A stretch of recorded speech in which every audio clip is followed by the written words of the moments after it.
Pérou News aujourd'hui, tout ce que vous devez savoir sur le Pérou. Gareca sélectionne, les supporters lui demandent de redevenir entraîneur du Pérou. C'est la demande que l'Argentin Ricardo Gareca a reçue lors des adieux de Carlos Lobaton. Ricardo Gareca a volé la vedette.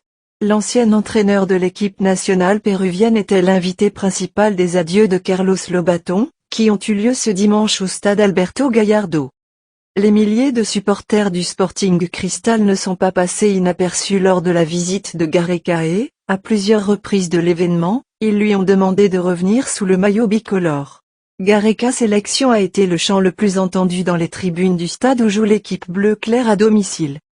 À la fin des adieux de Carlos Lobaton, Gareca a quitté le stade Alberto Gallardo avec de grandes mesures de sécurité. Rappelons que le Tigre Gareca a souligné que c'était un honneur de participer aux adieux de Lobaton, qu'il a considéré lors des appels au cours de ses premières années en tant qu'entraîneur de l'équipe nationale péruvienne, qui, avec l'aide du Tigre est revenu aux Coupes du Monde après 36 ans.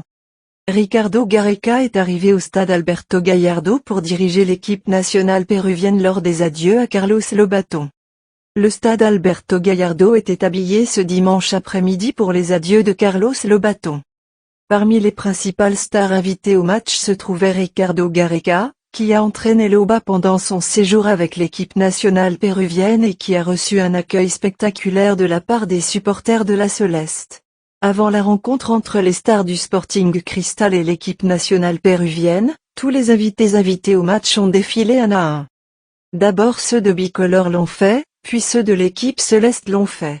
Ensuite, on a annoncé la présence de Ricardo Gareca, qui est entré sur le terrain avec José Soto et Jefferson Farfán. Immédiatement, les 4 tribunes d'Alberto Gallardo se sont levées et ont commencé à scander son nom de famille et à interpréter quelques chants tels que Salud, Gareca ou Gareca sélection. Gareca avec l'équipe nationale péruvienne. Avec Ricardo Gareca sur le banc, le Pérou a disputé 96 matchs avec un bilan de 39 victoires, 23 nuls et 34 défaites au cours desquelles il a accumulé 120 buts pour et 108 contre. Le Pérou sans entraîneur. En l'absence d'officialisation de la Fédération péruvienne de football, FPF, Juan Reynoso n'entraîne plus l'équipe nationale péruvienne, qui occupe la dernière place des éliminatoires sud-américains pour la Coupe du Monde 2026. Juan Carlos Oblita, directeur du football de la Fédération péruvienne de football, FPF, a contacté Juan Reynoso ces derniers jours pour lui indiquer qu'il ne continuerait plus comme entraîneur de chaque équipe.